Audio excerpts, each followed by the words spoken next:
Right. இப்படி ஒரு you வடிவ குழாய் ஒன்று இருக்கு.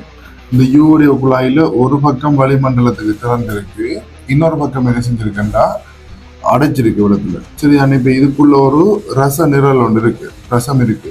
இப்ப இதை பார்த்த உடனே நமக்கு தெரியுது இங்கால பக்கம் வந்து அமுக்கம் கூட, இங்கால பக்கம் அமுக்கம் குறை. என்னன்னு சொன்னா அமுக்கம் கூடன்றது இங்கால கூட தள்ளுப்பட்டு இருக்கு, இங்கால மேல் எழும்பி இருக்குது. அப்ப இங்கால கூட தள்ளுப்பட்டு இருக்கக்கூடிய காரணம் என்னது? இந்த பகுதியில வந்து அமுக்கம் கூட. இப்ப கேள்வி என்னன்னா, இந்த பகுதியில் இருக்கிற அமுக்கம் யாது?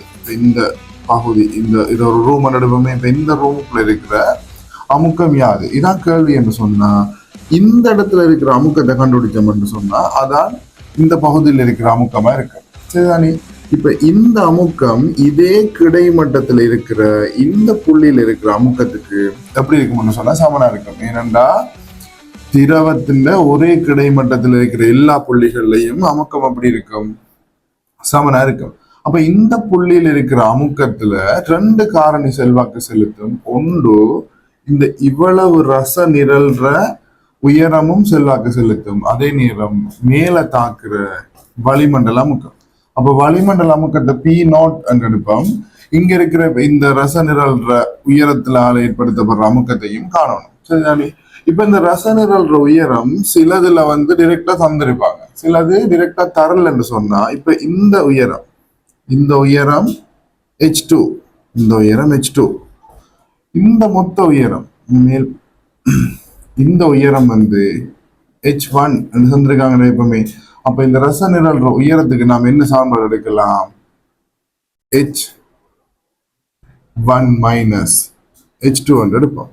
இதான் ரச நிரல்ற உயரம். அதே நேரம் ரசத்தின் அடர்த்தியை நாம ρ1 என்று எடுத்தோம்னு சொன்னா, அப்ப ரச நிரல்ற உயரம் இந்த குலத்தாலையும் ஏற்படுத்தப்படுற அமுக்கத்துக்கு P சமன் H ρg போட்டோம்னா, Hக்கு பதிலா என்ன போடணும்?